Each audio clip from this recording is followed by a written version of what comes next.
Welcome back to the deep dive. Today we're jumping straight into a really specific and I think quite rich source material. It's all focused on the language we use for appreciation, inspiration, and, well, the power of education itself. Hmm. Our source for this deep dive, it's fascinating actually. It's built around the context of Teachers' Day, Right. which means we have this perfect opportunity to pull out some powerful insights, on gratitude, the really profound role educators play, and also those cultural connections that weave into how we learn, especially when we're learning to express ourselves in English. Yeah, exactly. What we're looking at here comes mainly from an episode of the Echo Minds podcast. It was titled Voices That Teach, Celebrating Educators and Gratitude. And the material, it doesn't just treat education like a simple transaction of facts. Yeah. It really digs into how teaching builds foundational cultures, how it connects generations across the globe.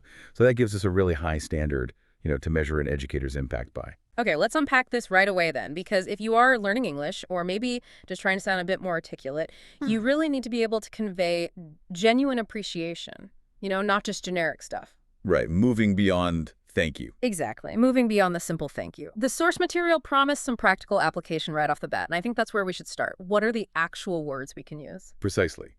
The core need, especially I think for you listening, is for the actual tools to articulate sincere thanks. And the source, it gives a pretty clear roadmap for moving from just basic gratitude to, well, phrases that acknowledge the specific meaningful effort of a teacher or a mentor.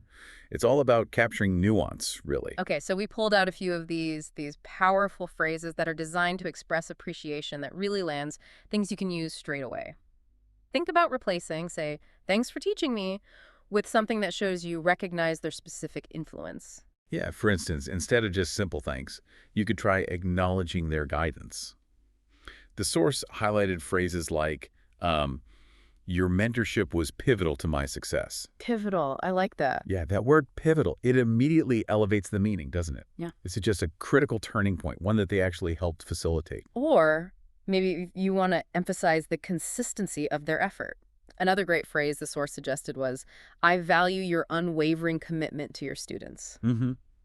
Unwavering commitment. Right. It's so much more specific than just saying they're dedicated. It feels more genuine because it speaks to that endurance, that's sticking with it. And, often the best appreciation relates back to the spark they ignited. So if you're talking about an instructor who really changed your path, the phrase, you fostered a real passion for subject X, is incredibly effective. Fostered, yeah. That word fostered, it implies nurturing something, maybe something fragile, and helping it grow. Which is, that's the true essence of great teaching, isn't it? I really like those specific terms. Pivotal, unwavering, fostered. They don't just state the gratitude, they actually describe the process of the teaching and the effect it had on you. Exactly. And that's the real benefit here for you listening. Getting those precise tools to convey your appreciation quickly, accurately, and, tailored to the specific impact that person actually had. And this is exactly what that Echo Minds piece really centered on. It argued that, okay, once you master the language of immediate gratitude, then you can start to talk about the larger, maybe more philosophical impact of teaching. Right. Which brings us nicely to a shift in focus, moving from the daily lesson, let's say, to the long-term legacy. Right. Okay, section 2. This is about the deeper why. The source material, it spent quite a bit of time reflecting on this really expansive view of education. What did it say about the core role of teachers that goes beyond just, grading papers and presenting facts? Well, the central idea presented was that teaching is more than a profession. It's a legacy. A legacy. Yeah. It's not just a job description. It's an enduring influence. Yeah. The source really made the case that educators are responsible for shaping values, for shaping critical thinking skills, things that last decades after the syllabus is totally forgotten. That's a really beautiful sentiment. But did the source offer any sort of tangible examples of this legacy? Did they provide anecdotes or interviews that kind of prove the point? Because it's one thing to say teaching is a legacy, but showing it is harder. Oh, they absolutely did. Yeah. The source detailed interviews with people who credited a specific teacher, not just with, say, how to pass a test, but teaching them how to handle failure. Okay. That's where the legacy is, right, in the Yeah. character development. They explicitly stated that teachers are shaping not only lessons, but lives. And think about the ripple effect there. A teacher who instilled I don't know, ethical discipline in a fifth grader, Hmm. that influences every professional choice that person might make for the next 50 years. I see that. It's foundational, isn't it? It reminds me of the source's note that this kind of generational impact is vital for building cultures and connecting generations. Sure, yeah. That suggests the curriculum is maybe just the skeleton, but the teacher provides the social and moral fabric that holds society together. Precisely. When you define teaching that way, the role just transcends the classroom walls entirely. A teacher becomes, in effect, a kind of curator of culture. They ensure that shared societal values, history, the appreciation for knowledge itself, that these things are consistently passed down. And if those connections get broken, the culture risks fragmentation. The source really emphasized that this responsibility, whether it's always acknowledged or not, is just immense. Okay, so we've covered the practical language of thanks, those really useful phrases, and we've explored this profound legacy of the teacher's role in shaping lives and, well, culture itself. Now, here's where it gets really interesting, I think. Moving from that individual legacy to the global stage. If the act of teaching is universal, how is it recognized universally? What kind of cultural differences were highlighted in the source material? Yeah, this is where the source provided some fantastic color. It explicitly explored how different cultures celebrate Teachers' Day. And the variety is quite stunning, actually, but the recognition part, that's constant. Okay, like what? Well, for example, the source noted that in South Korea, Teachers' Day is celebrated back in May, and it often features students presenting carnations. That's the symbol of respect there, and sometimes involves students actually singing to their teachers. Singing, okay. And how did that contrast with other traditions mentioned? Well, take Poland, for instance. Their celebration, they call it National Education Day.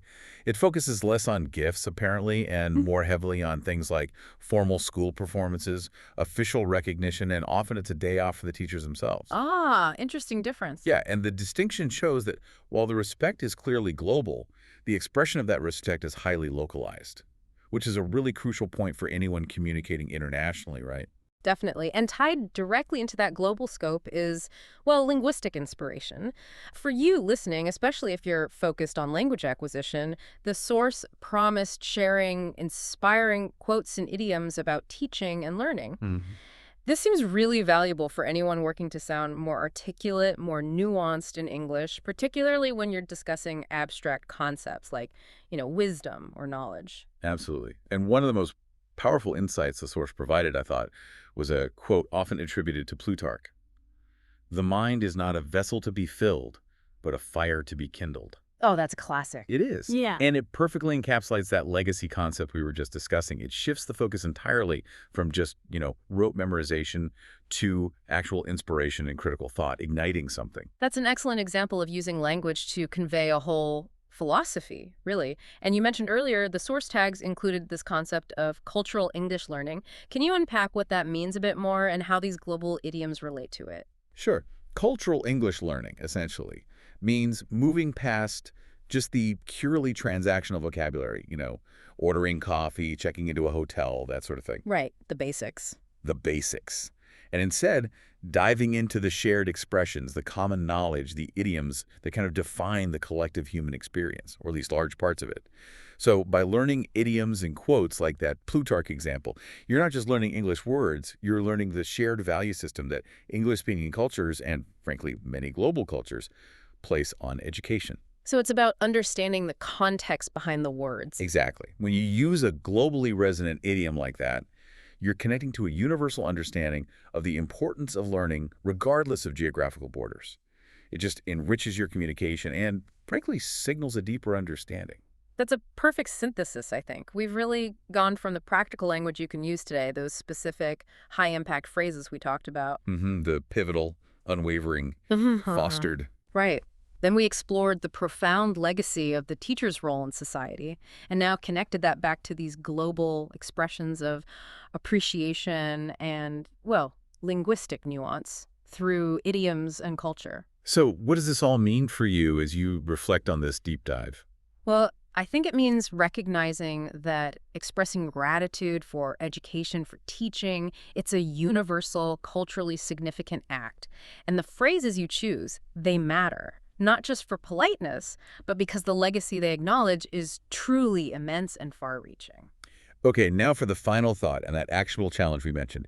The original source material, that Echo Minds podcast episode, it concluded with a mini English challenge for its listeners. And we thought it was perfect, so we're going to pass that precise challenge on to you. It's a good one. It is. Reflect on everything we've discussed, that pivotal influence, the fostering of passion, the teacher's cultural role. Now, take a moment, maybe later today, and describe your favorite teacher in English. Think about it.